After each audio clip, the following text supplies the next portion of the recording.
Hey, what's up, Joe fans? Arrived early from Amazon, the brand new G.I. Joe Kamakura figure.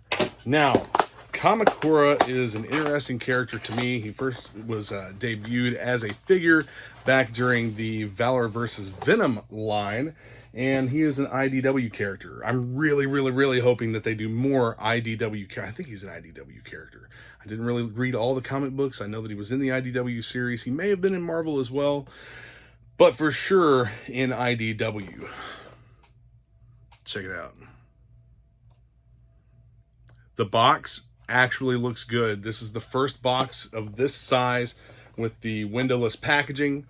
They've combined gloss and matte printing on the front here, and we're getting real artwork, just like we did with the Viper 3-pack.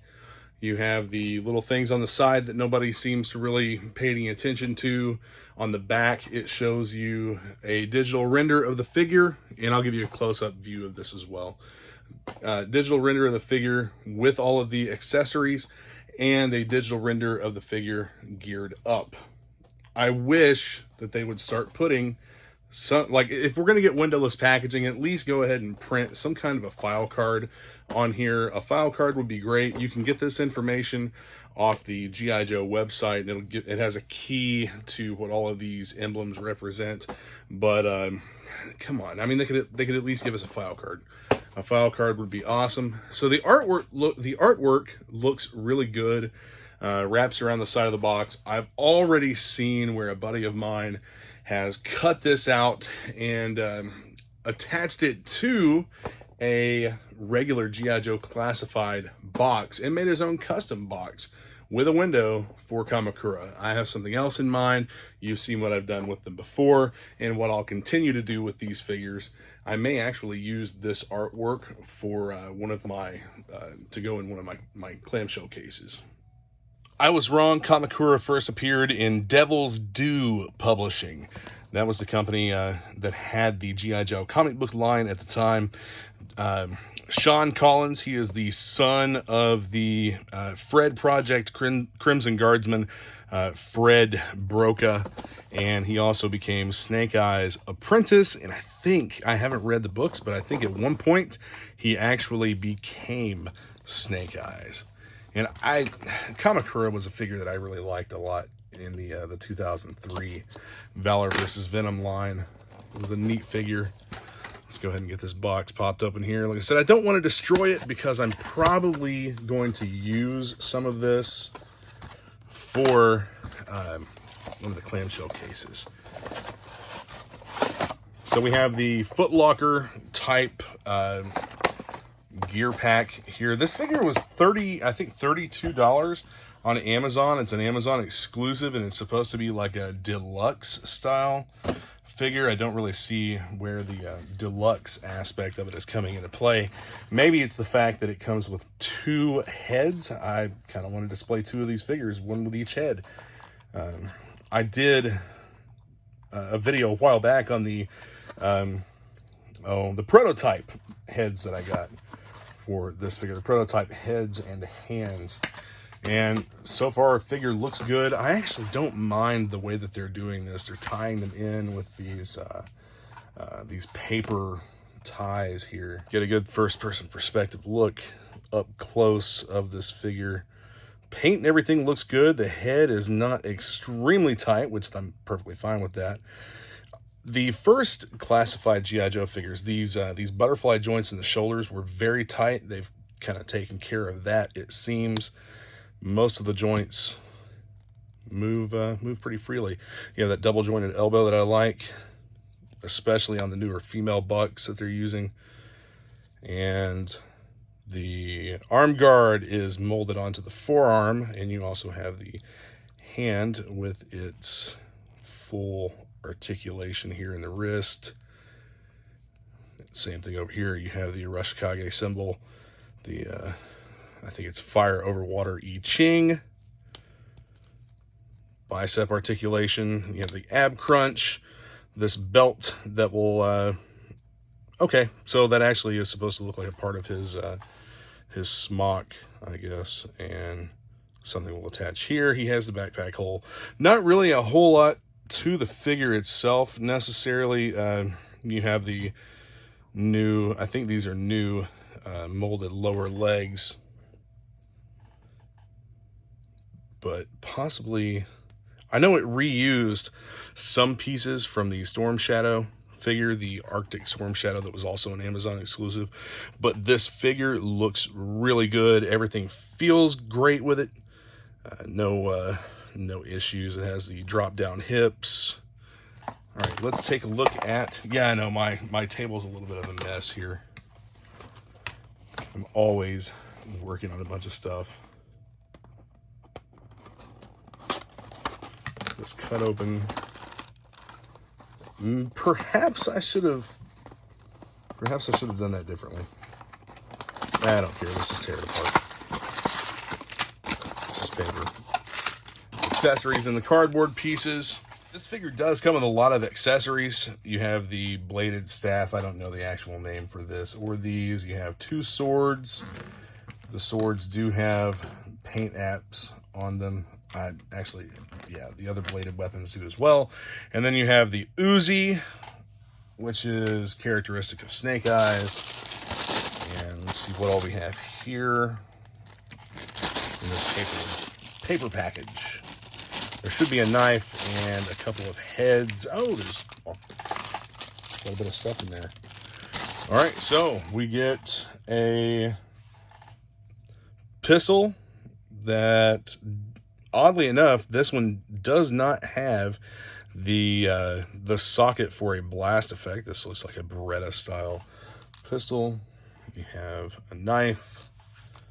You have the hood that does not go like this. It actually goes like this.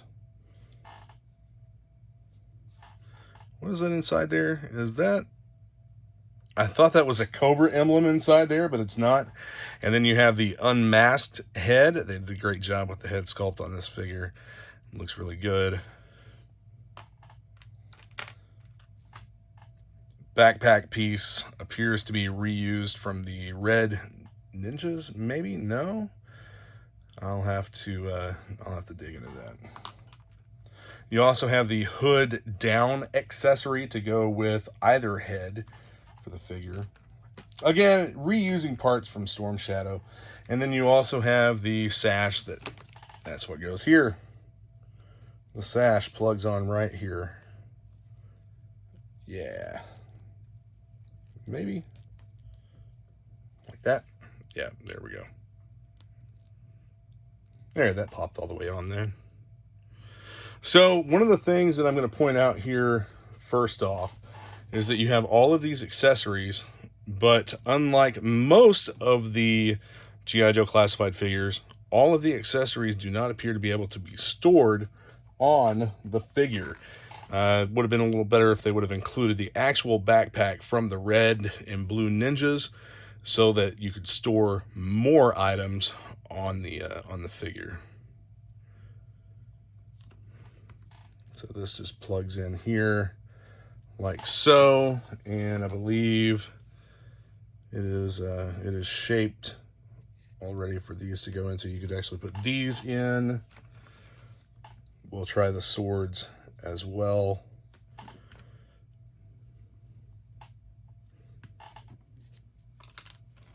Whatever you would want to, yeah, the swords go in as well.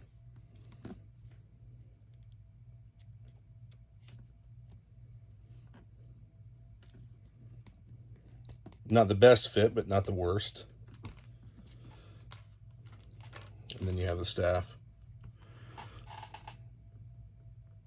So we can actually swap out the head and show what he looks like here with some of the other accessories. Here we have that hood down accessory that would go on for either head. Here's the look with the hood down accessory. No, I did not snap the head on because I'm just going to be switching them out back and forth. I do like the unmasked head. I'll probably display with that one. And then we have this accessory, which I'm going to show you how to put this on. The head goes inside. It goes on like this. That's the hood up.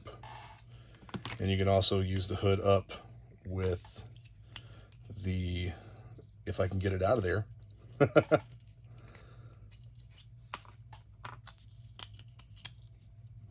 And there's the unmasked head inside the hood.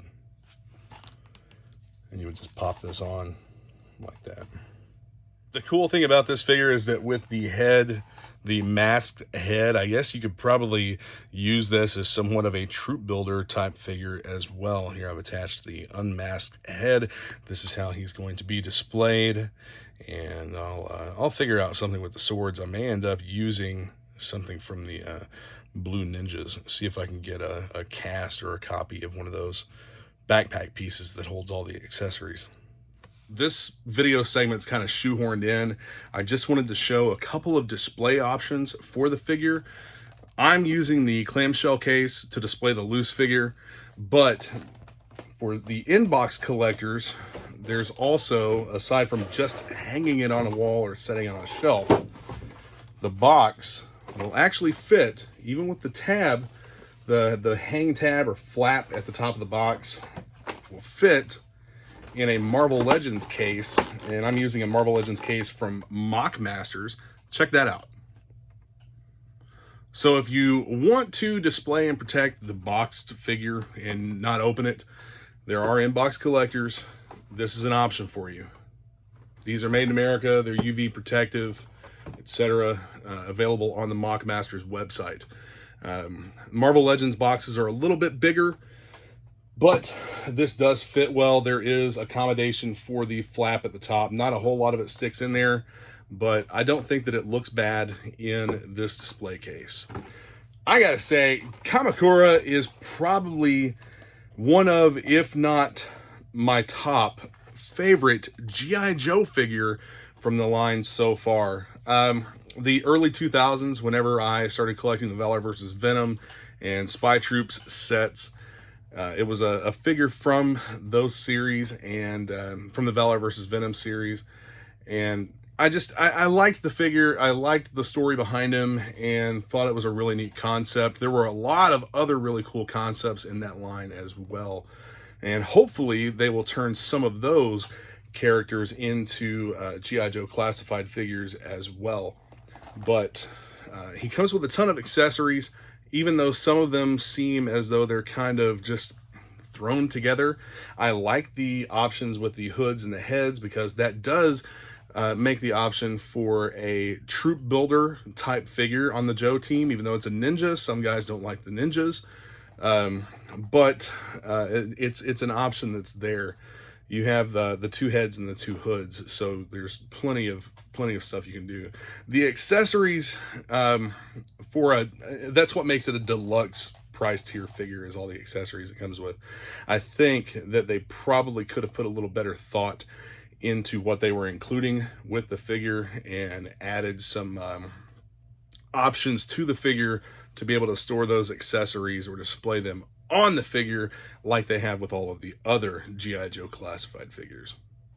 Again, like I said, I was going to give you a bit more of a close-up on this. I meant to do it in first person. I'm not sure if I actually got this enough for you or not, but Kamakura is still available on Amazon right now. I don't know if that's going to sell out or if it's if it's going to be one of those things that's available for quite some time, like the Heavy Artillery Roadblock is still available, and right now he's $23 and some change. So for less than $25, you can get the Heavy Artillery Roadblock, which is also an Amazon exclusive. But overall, I don't hate the packaging, but I am going to use my own for display purposes. And these boxes, I have yet to decide what I'm going to do with them. I will either cut out the artwork and use those in my clamshells, or I'll just throw the boxes away. But check out the description for links to Facebook groups and other useful links, Amazon sales, etc. And be sure to hit the like and subscribe buttons so that you get notified whenever I get the notification bell, so you get notified whenever I post a new video. So anyway, thanks for watching, guys. Yo, Joe.